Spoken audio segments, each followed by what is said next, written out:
ముందు ఎన్నో రకాల పోరాటాలు ఉన్నాయి. మనం కృంగిపోయే పరిస్థితిలో ఉండకూడదు. ఎదిరించి పోరాడే వీరుల జాబితాలో ఉండాలి.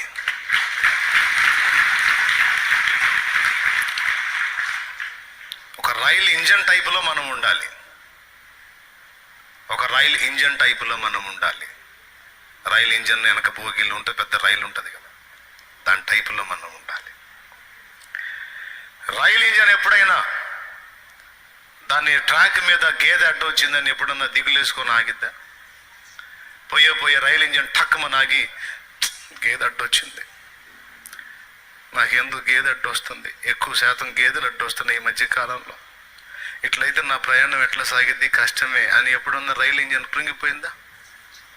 రైలు ట్రాక్ మీద పాములు తిరుగుతుంటాయి, ఏందో అన్నీ నాకే ఎదురు వస్తున్నాయి, ఇప్పుడు పాములు కూడా తిరుగుతున్నాయి, నాకు అడ్డం వస్తున్నాయి, ఏం చేయాలో ఏమో నాకేం అర్థం కావట్లా, అన్నీ నాకే ఎదురు వస్తున్నాయి అని ఎప్పుడన్నా రైలు ఇంజన్ ఆగిందా?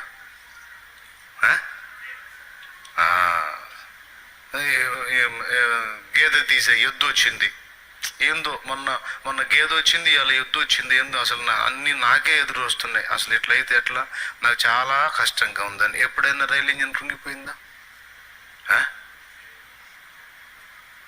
5 గేదెలు వరుసగా నిలబడ్డాయి, ఇదేందో ఎవరికి రానన్ని గేదెలు నాకే అడ్డు వస్తున్నాయి, ఏందో 5 గేదెలు వరుసగా ఉన్నాయి, నా జీవితం అంతా ఇలానే అయిపోతుంది, ఏందో నాకు అన్నీ ఎదురు వస్తున్నాయి. నేను బయలుదేరిన దగ్గర నుంచి అక్కడ ఎద్దు ఎదురు వచ్చిందా, ఇక్కడ గేదె వచ్చిందా, ఇక్కడ పాము వచ్చిందా, అక్కడ కొండ చిలువ వచ్చిందా, అక్కడ కట్ల పాము వచ్చిందా, అక్కడ రక్తపింజరి వచ్చిందా, అక్కడ త్రాసు పాము బుస్మని పడగెత్తిందా, అసలు ఏందో అన్నీ నా ప్రయాణంలోనే ఎదురు వస్తాను. నేను ఎప్పుడన్నా రైలు ఇంజిన్ ఆగిందా?